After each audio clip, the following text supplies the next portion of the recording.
Hayırlı kün, hürmetli milletteşlerimiz. Bugün bizim Dünya Stüdiyosunda konak var. Ol barыбызda bilgen, barыбızda yaratkan Hazret, Qozan şäheriniň Eski Toş meşid imamı Ramil Hazret Yunusov. Hayırlı kün Ramil Hazret. Hayırlı kün Gülnaz. Mine uçraşdyk Allah'a şükür izgi Ramazan ayında. Ramil Hazret, mine menim sorawlarym bik köp. Lakin siz aның her birisine cevap beresiz. Men sizin bik köp gylymly Hazret ekeniňizni bilerim. Ramazan ayı bu sorawlar köprek urazaga bagışlangan bolar.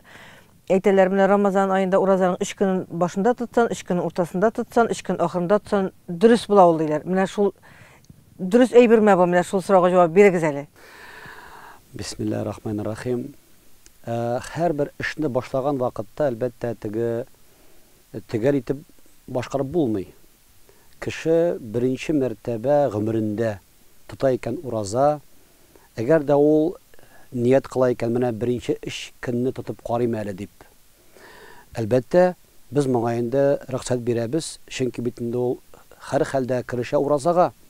Şoňa görä birinci iş günni tutup qaryda, andan soň ortasında iş günni tutam diýip, andan soň azagynda iş günni tutam dip, bu başlangyç şyrda, mene min äli başlaýym degen şyrda birinci adımlaryny yasagan wagtda bu älige nişikdir kabul etile.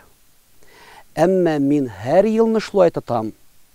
Mene ortada, başında, azagynda diýip, bu indi kagidege symy.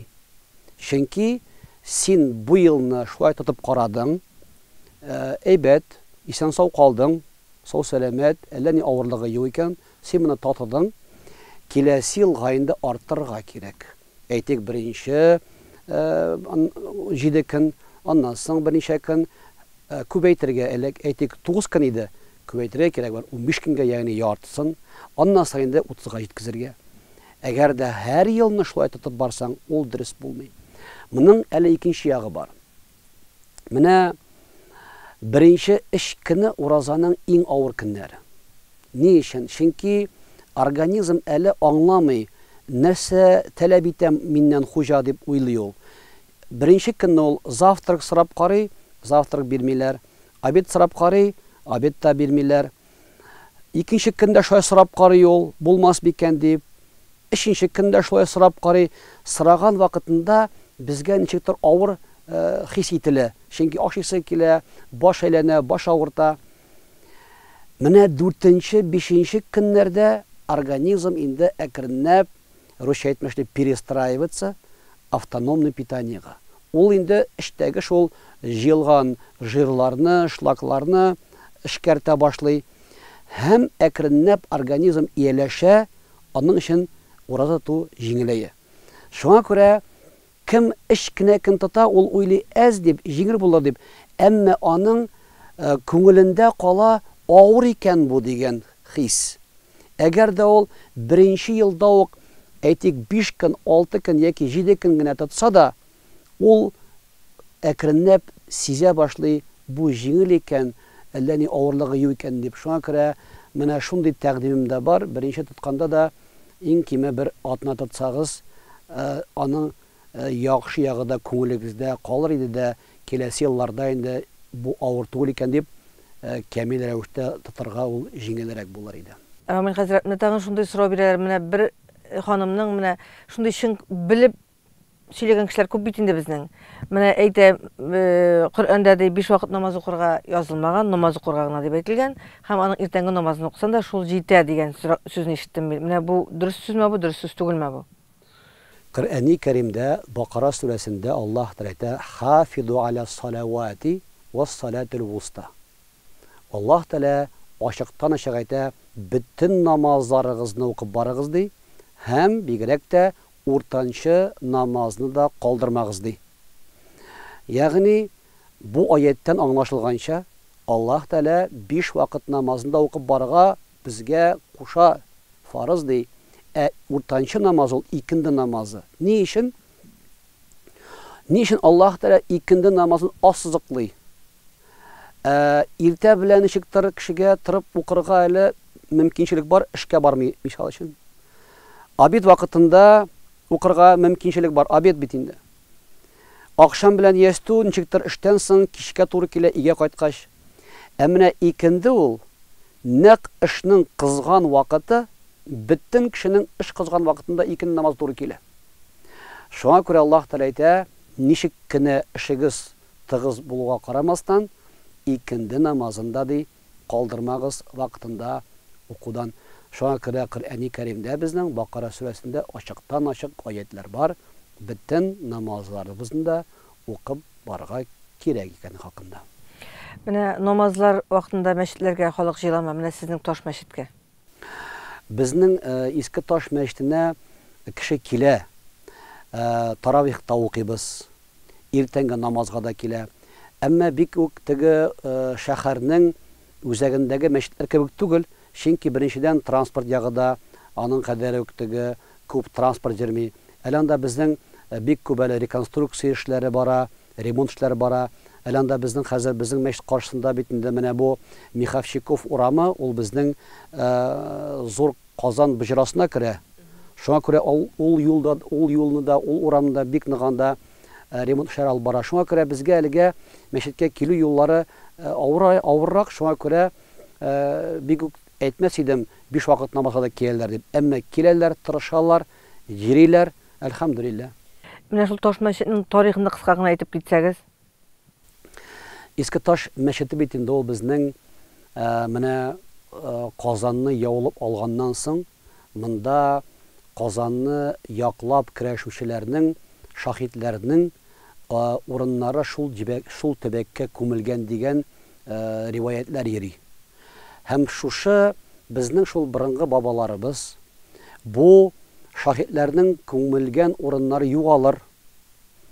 Анда буыннар авышкач киләчәк буыннар бөтенләй аларны дагасыз калдырырлар дип куркып, шул вакыттагы бабайлар шул урынга зур бер валун таш алып килеп куялар. Шушы таш аларга бер билге булып тора, менә монда шаһитләрнең күмелгән урыннары дип. Аннан соң бер 100 еллардан соң шул урынга салалар агач мәчет. Ул агач мәчет берникадәр вакыт торганнан соң безнең инде Екатерина II вакытында таш мәчетләр салырга рөхсәт биргәч, шушы агач мәчет урынына менә бу Иске Таш мәчетен салалар, аны күтәрәләр. Менә шуннан бирле инде ул 200 елдан артык мәчетнең тарихы. Шуңа күрә ул Иске Таш мәчете дип атала, шул урында булган шаһитләрнең күмелгән урыннарына бер билге булсын дип дуа кылу өчен куелган таш урынына салынган бу мәчет. Анда безнең тарихи шәхесләребез эшләгән, менә безнең Фатих Әмирханның әтисе, Фатих Әмирханның дәүәтисе анда имам булып эшләгән. Әле анда Әмирхания дигән мәдрәсә дә булган. Без бит инде бөтен менә архивтан шушы кагазларны, документларны күтәргәч, анда бик күп кенә мәгълүматларга тап булдык. Шуңа күрә ул үзенә бер күрә зур бер мәхәллә булып саналган. Үзенең архитектурасы да менә әле генә күптән түгел Күкмара районы Мәшкәре авылында булып кайтты. Менә ул нәкъ шушы хәзер Мәшкәре мәчете дә шулай торгызылып бара. Анда да бит инде үзенә күрә программа куелды. Менә алар икесе дә бер төрле архитектура, икесе дә бер төрле проект белән эшләнгән. Алар бер-берсенә шаганнар. Менә шушындый эшләр бүгенге көндә төзекләндерү эшләре бара. Ярдәм итүчеләр дә бик күп. Инде план буенча яки 23 елның азагында, яки 24 елның башында иншалла барсы да исән-сау булсак, бу Иске Таш мәчете безнең аякка бастырылып, ул инде үзенең киң кылачын җәеп мәхәллә халкын шунда намаз укырга да чакырып торачак. Алла берсе. Рамил хәзрәт, тагын шундый соравым. Менә соңгы вакытларда дингә тартылыш халыкның сизеләме? Яисә ул шул бер чамагына барамы менә ел сайын? Менә бу Рамазан аенда күренә торгандыр инде ул. Әгәр дә инде менә мине шул ифтарга чакыруны карасак, кешеләр бигрәк тә бүгенге көннәрдә әйтик, Рамазан шәриф айларында бик актив безнең халык. Безнең халык гомумән теге dinli de, моңлы да, һөнәрле дә, эшле дә ул. Шуңа күрә шуның белән без бик горурланабыз, үзебезнең татар халкы белән. Кайгана барсак та безнең авылларда мәчет, кайгана барсак та безнең халкыбыз эшчән, һөнәрле, йортлары төзек тора, урамнары чиста тора. Бу безнең менә борынгыдан, безнең бабаларыбыздан килгән шундый гырыф-гадәт. Шуңа күрә динебез шулай әкренләп үсеп бара. Бигрәк тә яшьләр кызыксыналар. Менә җомга намазына килсәк, моннан әле менә минем исемдә 30 еллар элек мәчетнең күпчелек мәхәллә халкы олылар булса, бер 5-6 гына яшь җегет киреп уталар иде. Әле бабайлар бырылып карыйлар иде ул яшьләргә, кемнең малай икән бу, кемнең ана килгән икән дип, ул балалар әле ыялалар иде монда кергәнгә. Ничектер теге классташлары бит урамда йөриләр, клубта йөриләр. Булар менә җомгада утыралар, мәчеттә утыралар. Менә шушы соңгы 30 ел эчендә бик зур прогресс булды динебездә дә, гомумән тормышыбызда да. Һәм бүгенге көндә бабайларыбыз әзәйдә хәзер мәчеттә. Авылларда ул башкачарак. Әмма шәһәрдә безнең менә ул яшьтәге бабаларыбыз инде bir saf булырга мөмкин, 2 saf булырга мөмкин җомга намазында, әмма ләкин 80%-ның яшьләр, егетләр, кызлар киләләр, тартылалар, балаларын шунда тәрбияләр. Безнең бит менә мәчетләребездә ликбез менә башлангыч дин дәресләре үтә, анда бик күп балаларны алып киләләр, тәрбияләр, укыталар. Гомумән ислам дине шулай әкренләп яшьләр белән, олылар белән үсеп бара. Киңәя. Безнең хәзер Казанда якынча 80-81 мәхәллә дип әйтик. Ул бит менә шул ук 30 ел элек бер мәрҗәни мәчетенә калган иде. Шул шәптәдри бер мәрҗәни мәчеттә 30 ел элек. Хәзер менә 80-81 мәхәллә Казан шәһәрендә. Һәр берсендә җомган көнендә җомга намазында бөтен мәчетләребез тулы. Урында җитми, әлхәмдүлилләh. Шуңа күрә гаетләрдә инде сүз дә юк, гает вакытында инде анда урамда да укыйлар, кылыцда да укыйлар, каверлар җыялар. Шуңа күрә тынычлык белән, матурлык белән, хәерле әхлак белән безнең бит динебезнең җимеше ул намаз гына түгел, ураза гына түгел. Менә хәзер безнең ураза айы бара. Коръәни Кәримдә ураза хакында Аллаһ Тәгалә әйтә безгә, сезгә ди уразаны фарыз кылдым ди. Ни өчен? Тәкъвалыкка ирешер өчен ди. Ягъни бу ураза безнең күп кенә хаталарыбыздан арынып, җитешсез якларыбызны бераз гына уйлап, шуларны киметеп, бераз тәкъвалыгыбызны, иманыбызны арттырып, әз генә шушы иман юлына якынайту өчен бирелгән Рамазан айы. Ул теге ураза гына тоту түгел, бераз диннең җимеше, диннең җимешенә сәбәп сораган вакытта пәйгамбәрдән сорадылар.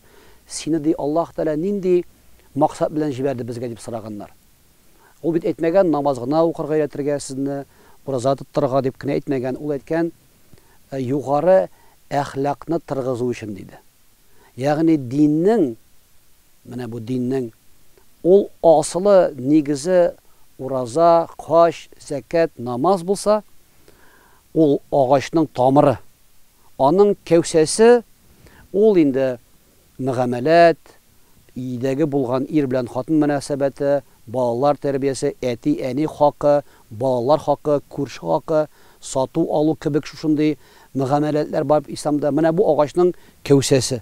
Аның бар яфраклары, ботаклары, һәм аның җимеше инде ул җимеш әдәп, әхлак. Шуңа күрә мөселман кешесе әхлакка, әдәпкә ирешергә тиеш үзенең шушы дини юлында. Һәм шуның бер ысулы ул ураза. Менә уразаның бер бик күркәм ягы бар уразаның. Менә күп вакытта кеше әйтә бит, менә беләм инде ди, бу гынахны кылырга ярамаганны. Беләм инде әйтәләр. Менә ничек тә шуннан арына алмыйм, мисал өчен әйтәләр.